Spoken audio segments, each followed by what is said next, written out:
আচ্ছা মা, হুম তুমি যখন বিয়ে করেছিলে তোমার বয়স কত ছিল? 18 আর বাবার বয়স কত ছিল? 22। আমার তো 23 হয়ে গেছে।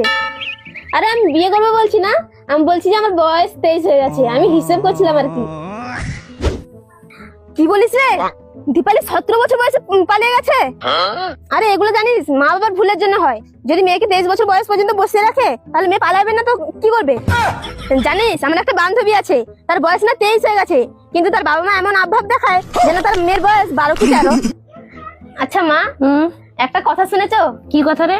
আরে আমার কাছে যে মেয়েটা পড়তো তার না বিয়ে হয়ে গেছে। তো খুব ভালো কথা। ছাত্রীর বিয়ে হয়ে গেল আর শিক্ষিকা এখানে বসে আছে।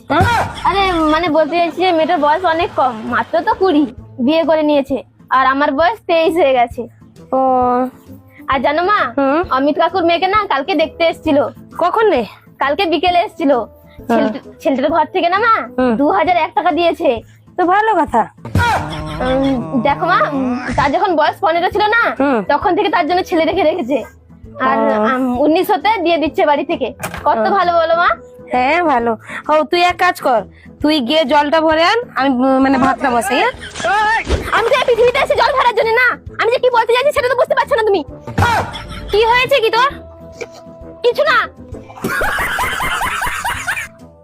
হ্যালো গুগল, আমি না বিয়ে করতে চাই। আমার বাবা মাকে কি করে বোঝাবো একটু বলে দাও না।